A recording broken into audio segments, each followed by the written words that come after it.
Este programa llega gracias al Banco Nacional de Panamá.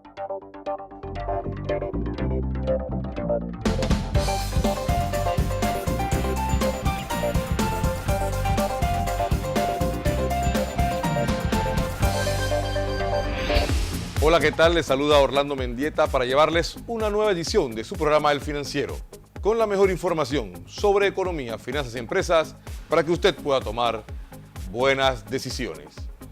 De inmediato vamos a presentarles nuestros principales titulares para la fecha.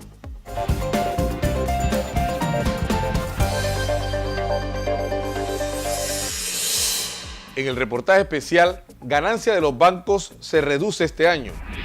En el resumen de actualidad, con una inversión que supera los $1.000 millones, AES inicia construcción de nueva planta a base de gas. En logística y marítimo, puertos panameños pierden liderazgo frente a Brasil. Y en eventos, veremos todo lo acontecido en el Foro de Cooperativas. Estas y otras informaciones a continuación en El Financiero.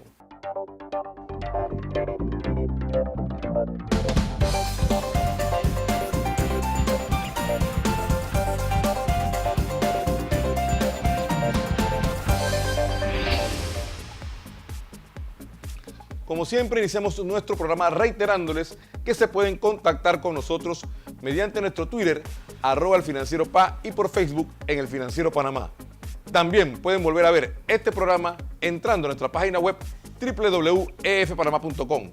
De igual manera, los invitamos a que se suscriban a la edición impresa del Financiero, llamando al 397-6300 o escribiendo al correo elfinanciero@efpanama.com. Entramos en materia informativa y ¿sabía usted que las ganancias de los bancos se han reducido en un 4,9% este año? La información completa nos la presenta Eichel Chen en el reportaje especial.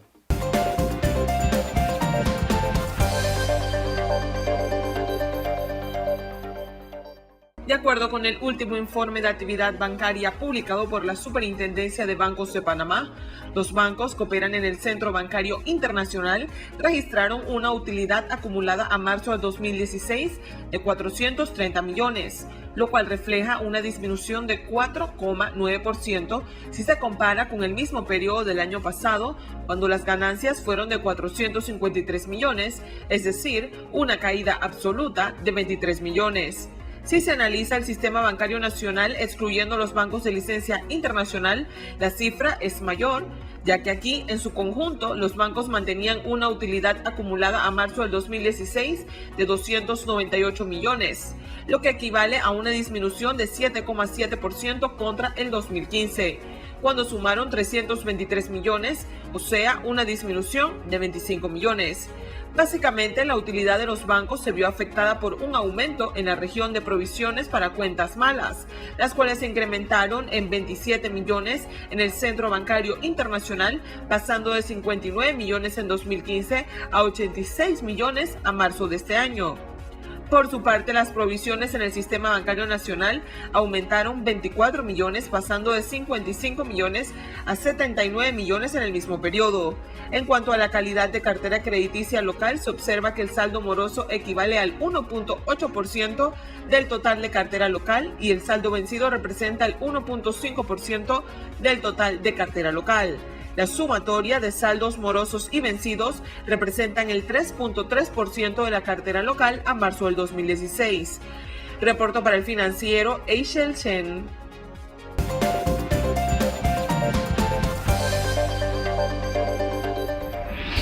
Seguimos con más información y Brasil mantiene el liderazgo en la actividad portuaria sobre Panamá. Los detalles en nuestro segmento de logística y marítimo.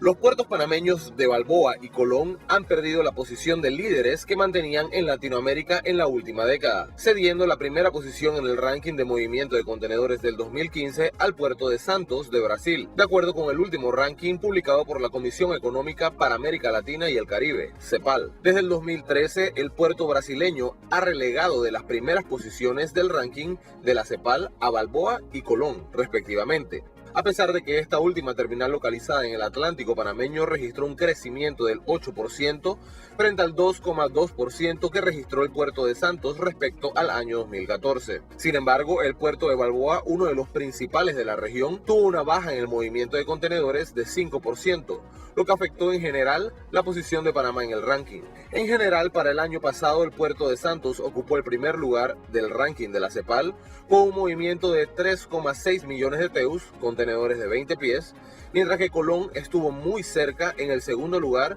con 3,5 millones de TEUs, mientras que Balboa se quedó en tercer lugar con 3,2 millones de TEUs.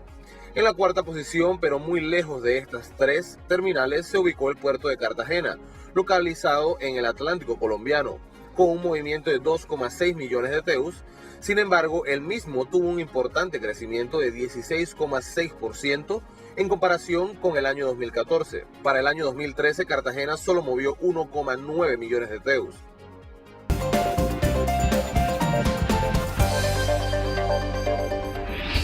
Ahora prepárese para mejorar sus ventas, porque Nubia Ballester nos presenta las claves de las ventas. Gracias, Orlando. ¿Te casarías con alguien que nunca has visto personalmente? Probablemente no, ¿verdad? Y sin embargo, cuando alguien nos da un referido y hacemos la llamada, esperamos que la venta se haga súper fácil. Y cuando vamos a ver, ¡pam!, nos chocamos con la realidad y la venta no se hace. ¿Pero qué pasó? Cuando alguien te da un referido, significa que simplemente tienes un poco más de confianza y credibilidad. Pero todo el proceso de la venta, incluyendo el por qué es beneficioso para esa persona hacer negocios contigo, queda exactamente igual. Necesitas demostrarle y explicarle a esa persona todas las buenas razones que hay para que te contrate o para que te compre. Por ejemplo, si Susi te ha recomendado a Marta, entonces en vez de decir, hola Susi, ¿cómo estás? Marta me dijo que podía llamarte. ¿Cómo crees que se va a sentir Susi en ese momento? Pues se va a sentir que le han vendido y a nadie le gusta sentirse así. El concepto de la credibilidad empieza a bajar por más que te hayan recomendado. Pero cuando dices, hola Susi, ¿qué tal? Marta sintió que mi libro 10 pasos para conseguir más clientes podía hacerte muy útil y quiero regalarte una copia. ¿Cómo crees que se va a sentir Susi en ese momento? Pues se va a sentir muy bien, porque no se va a sentir vendida. Y cuando tienes en ti esa disposición de dar algo primero antes de esperar algo de la otra persona, esos niveles defensivos de me quiere vender algo y esas alarmas bajan de nivel y pierden poder y la venta se hace de forma mucho más sencilla. Así que recuerda siempre mantener la actitud de dar antes de pedir. Y recuerda que los pequeños cambios sí que tienen grandes resultados. Gracias por ver este segmento del Financiero. No dudes en ponerte en contacto conmigo si tienes alguna duda o alguna sugerencia a través de mi email ballester22@gmail.com. Hasta luego.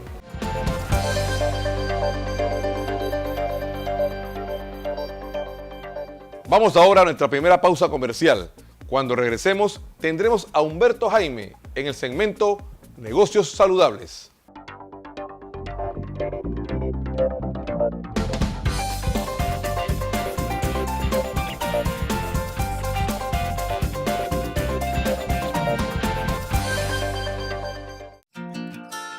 Hay una diferencia entre ver que las cosas pasan y hacer que las cosas pasen. Una diferencia entre tener tu negocio y expandir tu negocio. Entre planear abrir sucursales y lograr tus metas empresariales. Esa diferencia está en el banco que te apoya. Si tu visión empresarial es grande, ven y crece con nosotros. Conoce la banca comercial del Banco Nacional de Panamá.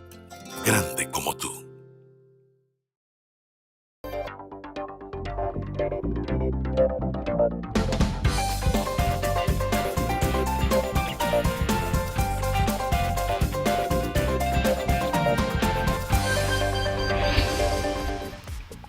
Amigos, estamos de vuelta y los dejamos con Humberto Jaime en el segmento Negocios Saludables, quien nos hablará ahora sobre las claves para la supervisión efectiva de proyectos.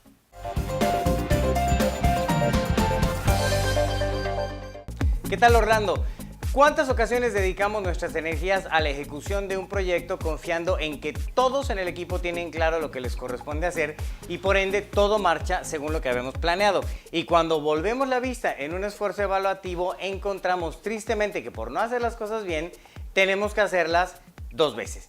De ahí que los expertos sostienen que por un lado lo que es digno de ser organizado debe ser supervisado y que la supervisión junto con el monitoreo y la evaluación constituye el control de la gestión de un proyecto. Supervisar ayuda a comparar lo que se ha hecho con lo que se tenía planeado en términos de tiempo, lugar, modo, personas, así como en magnitud e intensidad, lo que a su vez nos indica el resultado de dicho proyecto al momento de la evaluación. Orlando. Humberto, ¿qué características debe contemplar un proceso de supervisión para que sea efectivo? Bien, primero, la supervisión debe ser sistemática, entiéndase, planificada, periódica, calendarizada y específica, pero a la vez debe ser flexible, pues su mecánica puede variar según los resultados que vayamos encontrando. Por ejemplo, tú tienes un plan de supervisión mensual, pero si detectas un elemento crítico que compromete la ejecución del proyecto, tendrás que variar la periodicidad y los recursos involucrados en la supervisión, al menos mientras se subsana esa fase crítica. Segundo, la tendencia es que la supervisión se realice de forma transparente y con un calendario conocido por toda la organización, evitando las supervisiones sorpresas y de tipo punitivo. Y tercero, muy importante, tiene que ver con el rol del supervisor, quien idealmente debe tener asignada un área de responsabilidad específica en la que goce de prestigio y respeto por parte del grupo supervisado o mejor aún, que sea considerado como experto. Humberto, abundando en este último punto, ¿cómo reconocemos a un buen supervisor? Bien que lo mencionas, es muy importante que se vea al supervisor solo como un ente técnico y se espere que demuestre profesionalismo, conocimiento, experiencia y objetividad. Sin embargo, en mi opinión, debe contar antes que nada con un alto grado de sentido común, un excelente manejo de comunicación y relaciones interpersonales y sobre todo con habilidades políticas. Esto lo subrayo porque como el supervisor suele ser el responsable de la ejecución eficiente del proyecto, actúa como eslabón entre los niveles operativo y directivo y tarde o temprano también es supervisado, le conviene desarrollar alianzas con todos los niveles de la organización para asegurar que se cumplan los objetivos en tiempo y forma. En conclusión, una adecuada supervisión nos permite identificar aciertos, fallas, obstáculos, omisiones en la operación, lo que nos trae la oportunidad de introducir sugerencias, correcciones o modificaciones oportunas para mejorar la calidad del trabajo y por ende lograr los objetivos del proyecto. Gracias Humberto por esta entrega de Negocios Saludables. Gracias a ti Orlando, dejamos en pantalla el link con el nombre del blog donde pueden encontrar más información sobre elementos básicos de gerencia. También está en mi cuenta de Twitter como @HumbertoJaime. Nos vemos en una nueva emisión del Financiero y recuerden que orden dada y no supervisada se la lleva la... Ahí lo dejamos con puntos suspensivos. Gracias, hasta pronto.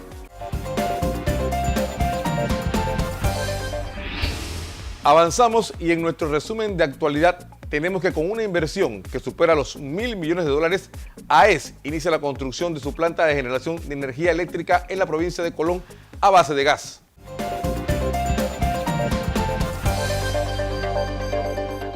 Con una inversión de $1.150 millones, la empresa AES Colón inició la construcción de su nueva planta de generación eléctrica a base de gas, la cual generará unos 381 megawatts de energía. La planta ubicada en Isla del Fer generará más de 1.500 empleos directos e indirectos para la provincia de Colón. 4 entidades financieras dieron el aval económico para el desarrollo del proyecto mediante un crédito sindicado en el que participan Banismo, Global Bank, Banco General y el Banco Centroamericano de Integración Económica. En otra información, la consultora Arca, especialista en recursos humanos, lanzó su división de selección y reclutamiento de talentos de nivel gerencial y directivo. Arca considera que Panamá se convertirá en poco tiempo en un proveedor de gerentes de alto nivel, no solo para las 120 transnacionales instaladas en el país, sino para exportar. Además, considera que el mercado panameño ha madurado en términos de atracción de talento y de especializaciones, tanto del local como del extranjero. La Corporación Interamericana para el Financiamiento de Infraestructura, entidad financiera no bancaria líder en financiamiento de proyectos en América Latina y el Caribe, instalará su sede central en Ciudad de Panamá a partir del próximo mes de junio. El objetivo de esta medida es aprovechar la mayor cercanía a la región para impulsar aún más su actividad en ella. CIFI ha participado en el financiamiento de 160 proyectos de infraestructura que han jugado un papel clave en el desarrollo económico de América Latina y el Caribe. El valor de dichos préstamos asciende a 1.300 millones de dólares. Un 33% de ellos se han ejecutado en Centroamérica, área estratégica para CIFI, y un 7% en Panamá. Reportó para El Financiero Miriam Mendieta Díaz.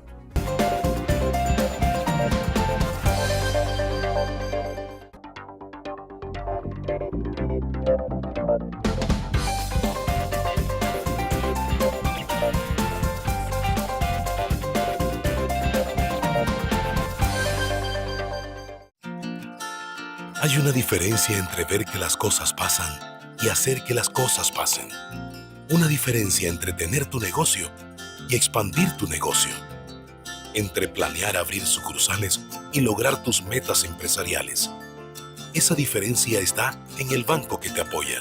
Si tu visión empresarial es grande, ven y crece con nosotros.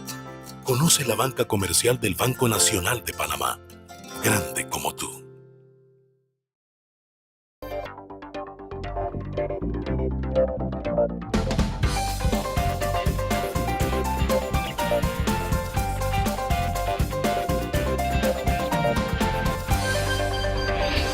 Amigos, regresamos con más información y ahora los dejamos con nuestro segmento de Tech News.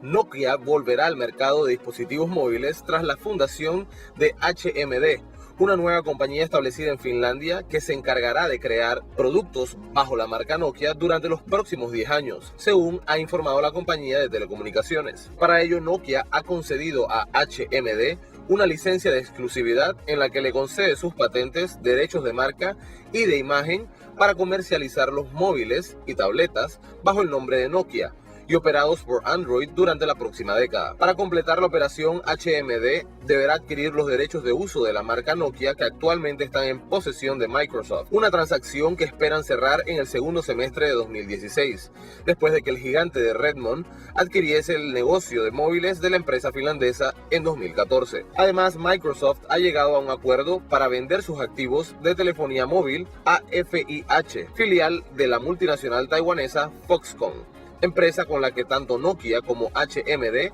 han logrado un acuerdo para establecer un marco de colaboración en el negocio de móviles bajo la marca Nokia. Nokia no contará con una participación en el capital de HMD, aunque sí formará parte de su consejo de administración y recibirá royalties por el uso de sus derechos intelectuales y de marca.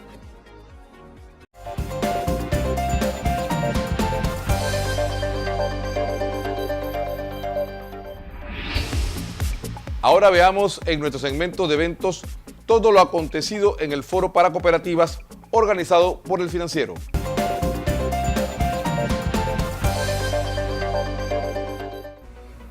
El Financiero desarrolló un foro para cooperativas con el fin de actualizar a los gerentes y ejecutivos de este sector de la economía en importantes temas de gestión. Durante una extensa jornada, expositores nacionales e internacionales hablaron sobre temas relativos a la administración de riesgos, mercadeo, visión del negocio y seguridad de la información. Las cooperativas en líneas generales, más allá de su formación y su origen en base a la economía social, responden básicamente a la generación y a la identificación de una necesidad. Se identifica una necesidad, bien sea de un producto o de un servicio o de un bien, y esto a su vez genera una respuesta inmediata. Hay que cubrir y satisfacer esa necesidad, y esto conlleva a un entendimiento claro del mercado. Se tiene que conocer quién es el consumidor potencial, quién es ese target de potenciales compradores, se tiene que conocer cómo comunicarse con ellos, hay que identificar todos los procesos relacionados con las estrategias de precio, los competidores, ya que en muchas oportunidades un potencial competidor dentro de una estructura cooperativa puede terminar convirtiéndose en un aliado que nos ayuda a crecer. Los elementos clave para construir una matriz de riesgo persona está constituido por los criterios que se deben tomar en cuanto a cómo, cuáles son esos elementos relacionados con las personas, ya sea edad, situación geográfica, donde vive, situación económica, sector donde trabaja, relaciones interpersonales que tenga, si tiene una vinculación con alguna persona expuesta políticamente. Normalmente todos esos factores, que pueden ser 25, se tienen que sopesar para cada persona. Asociado a eso, evidentemente, un requerimiento importantísimo es la información que se tenga de esa persona. ¿Por qué? Porque no hay forma ni manera de clasificar el riesgo en cada uno de esos 25 elementos si no tenemos datos que nos digan exactamente a dónde vamos a clasificar ese elemento que pertenece a esa persona entre un rango entre 0 y 10. La calificación de riesgo es un instrumento que ayuda muchísimo, no solo en el tema de la gestión y la administración de la cooperativa, sino también para ser un referente a nivel externo de cuál es la percepción de riesgo que tiene un tercero independiente sobre la organización.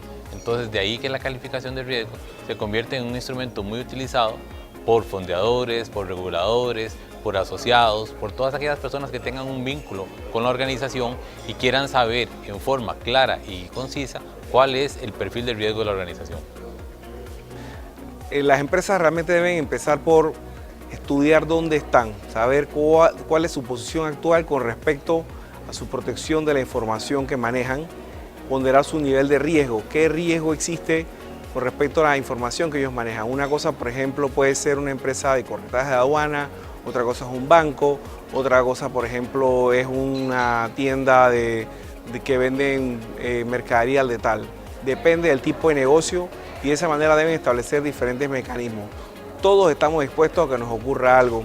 Hay cosas muy básicas como, por ejemplo, revisar, digamos, las conexiones de nuestras computadoras, si están actualizadas, si tenemos las últimas parches que salen de Windows, actualizaciones y demás, si contamos con antivirus o herramientas para prevenir que nos caigan malware en nuestras computadoras, si contamos con un cortafuegos, un firewall para evitar que hackers entren desde fuera. Por ley nos obliga a la institución de gobierno IPACO a realizar actividades en pro del sector cooperativo, y en esta ocasión nosotros estamos haciendo muchas inversiones a nivel de presupuestario para poder ejecutar todas estas actividades para que llegue al sector cooperativo el impacto sobre una institución que es la que debe fomentar y dirigir el sistema cooperativo en Panamá. Las épocas que estamos viviendo tienen muchos retos,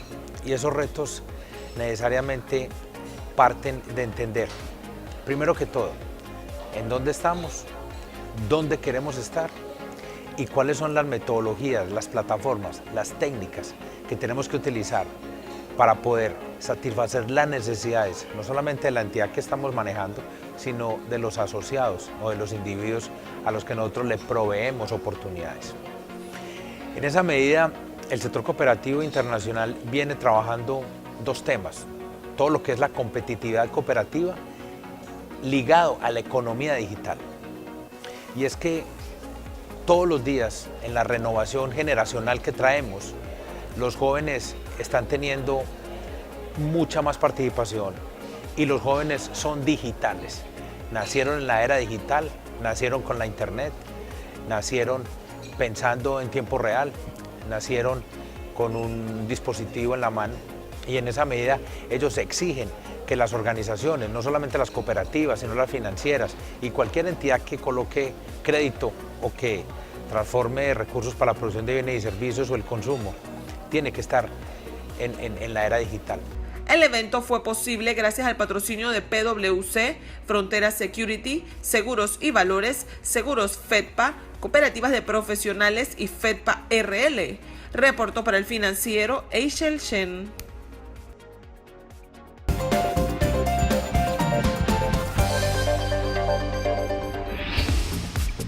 Amigos, y de esta forma llegamos al final de nuestro programa, reiterándoles que pueden volver a verlo ingresando a nuestra página web www.efpanama.com. Los invitamos para que nos sintonicen la próxima semana con más y la mejor información sobre economía, finanzas y empresas para que usted pueda tomar buenas decisiones.